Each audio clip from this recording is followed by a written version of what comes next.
Hello दोस्तों, good evening. Bihar में graduation का नंबर 1 चैनल ऑल इन 8454 आप सभी स्टूडेंट का स्वागत करता है। आप सब कैसे हो? आशा है कि आप सब ठीक ठाक ही होंगे। काफ़ी बच्चों का कमेंट आ रहा था कि सर हिंदी ऑनर्स पेपर 7 का क्वेश्चन VVI बता दीजिए, क्योंकि आप जो भी प्रश्न बताते हैं एग्जाम में 100% वहीं एक प्रश्न पूछे जाते हैं। तो दोस्तों आज मैं आपके लिए लेके आ गया हूँ हिंदी ऑनर्स पेपर 7 का वो टॉप 10 VVI क्वेश्चन। आइए देखते हैं पहला क्वेश्चन। लेकिन पहला क्वेश्चन बढ़ने से पहले आपसे एक छोटा सा रिक्वेस्ट है कि मैं जो भी प्रश्न बता रहा हूँ अपने कॉपी में लिख लीजिए, ताकि याद करने में किसी भी प्रकार का कठिनाइयों का सामना ना करना पड़े इसका आंसर का। ठीक है, वैसे इसका टेलीग्राम पे आपको PDF मिल जाएगा। ठीक है, देखिए आते हैं अपने क्वेश्चन की तरफ। निम्नलिखित में से किन्हीं 3 प्रश्नों का उत्तर दीजिए। यानी आपसे टोटल प्रश्न इसमें जो होगा 6 प्रश्न पूछे जाएंगे, लेकिन आपको उसमें से 3 ही प्रश्नों का जवाब देना है। आइए देखते हैं पहला क्वेश्चन क्या कहता है। पहला क्वेश्चन ये रहा हमारा, अर्थ परिवर्तन के कारणों पर प्रकाश डालिए। यानी जो अर्थ परिवर्तन है वो किन किन कारणों से होता है उसके बारे में आपको बताना है। या फिर क्वेश्चन आपको ऐसे भी एग्जाम में घुमान की देखने को मिल सकता है कि अर्थ परिवर्तन के कारणों पर अपने विचार व्यक्त कीजिए।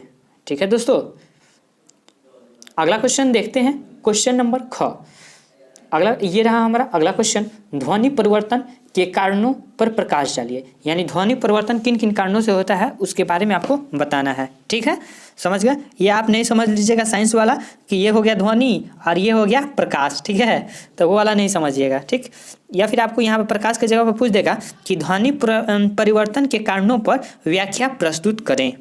ठीक है दोस्तों, ये ग्रेजुएशन है। एक्चुअली होता है क्या कि ग्रेजुएशन में वो जो एग्जाम का जो रहता है ना, क्वेश्चन का पैटर्न थोड़ा सा वो चेंज कर देता है। क्वेश्चन वही रहता है लेकिन थोड़ा सा चेंज कर देता है, तो इसलिए हम आपको जितना भी हो सकता है हम आपको बता रहे हैं दोस्तों। ठीक है, आइए अगला क्वेश्चन देखते हैं। भाषा विज्ञान के स्वरूप और क्षेत्र पर प्रकाश डालिए। ठीक है दोस्तों, अगला क्वेश्चन देखते हैं। या फिर ऐसे भी आपको एग्जाम हॉल में पूछा जा सकता है दोस्तों कि भाषा विज्ञान की परिभाषा देते हुए उसके महत्व पर प्रकाश डालिए। यानी जो भाषा विज्ञान को आपको परिभाषा देना है तथा उसका क्या महत्व है उसके बारे में भी आपको क्या करना होगा, बताना होगा दोस्तों। ठीक, समझ गए?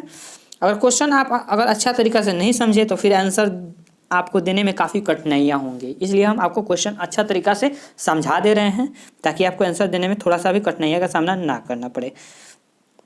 आइए अगला क्वेश्चन देखते हैं। प्राचीन आर्य भाषा का परिचय दीजिए।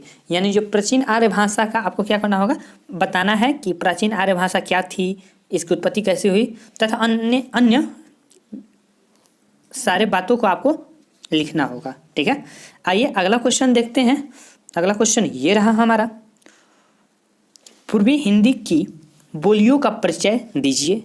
या फिर आपसे क्वेश्चन ऐसे भी घुमा सकता है दोस्तों कि हिंदी भाषा के विकास क्रम को रेखांकित कीजिए।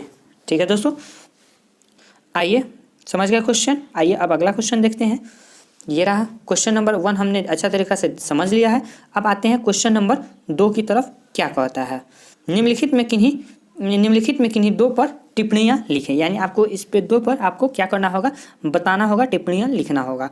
अगर बात करें टिप्पणियाँ वाला तो आपको इसके कितना पेज में लिखना होगा, तो दोस्तों हम बता दें आपके लिए, आप इसको 1.5 पेज में लिख लीजिएगा। ठीक है, 1.5 पेज में लिख लीजिएगा या फिर 2 पेज में आप लिखिएगा इसको। ठीक, विभाषा के बारे में आपको क्या करना है, बताना है। ठीक है दोस्तों, अगला देखते हैं। अगला ये रहा, भाषा बोली में अंतर। भाषा और बोली में क्या अंतर है उसके बारे में बताना है।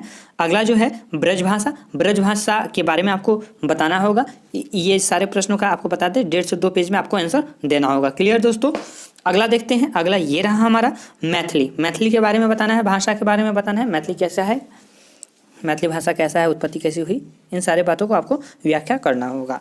अगला है पश्चिमी हिंदी तथा यास्क। यानी आपको इसमें से आपको कितने प्रश्नों का उत्तर देना है, इसमें से आपको 5 से 6 आपको पूछा गया है। तथा आखिरी जो हमारा है अप्रभास। ठीक है, यानी आपको जो है इतने में से आपको कितने प्रश्नों का जवाब देना था, मात्र आपको 3 प्रश्नों का ही जवाब देना है। ठीक है दोस्तों, आइए अगला प्रश्न देखते हैं। प्रश्न संख्या, निम्नलिखित में से किसी एक प्रश्न का उत्तर दीजिए। यानी इस पे जो आपको देना है, आपको 3 से 4 प्रश्न इसमें पूछे जाएंगे, लेकिन आपको मात्र एक ही प्रश्नों का उत्तर देना है, सारे प्रश्नों का उत्तर नहीं देना है। ठीक है दोस्तों, आइए देखते हैं। पहला क्वेश्चन ये रहा, पठित पाठ के आधार पर क्रॉन्च बंद कथा का सारांश लिखिए। यानी जो क्रॉन्च बंद कथा है उसके बारे में आपको सारांश उसका लिखना है। या फिर आपको ये क्वेश्चन अगर आपको याद नहीं है तो आप ये भी प्रश्न आप लिख सकते हैं। क्या?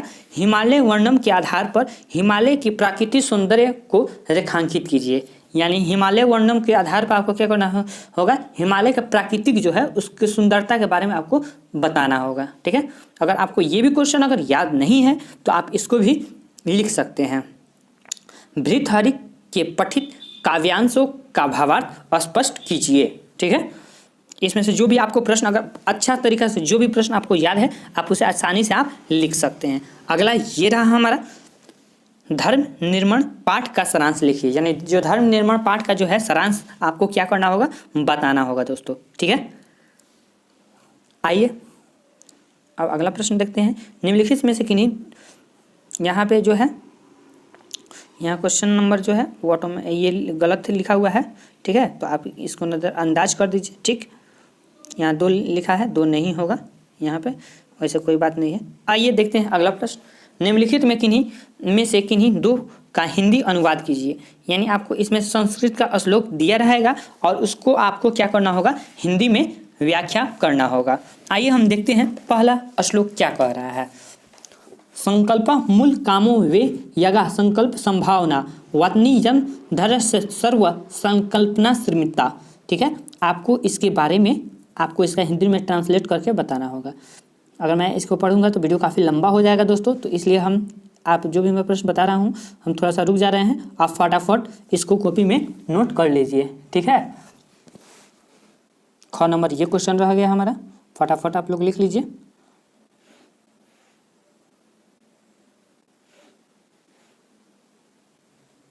ख नंबर हो गया।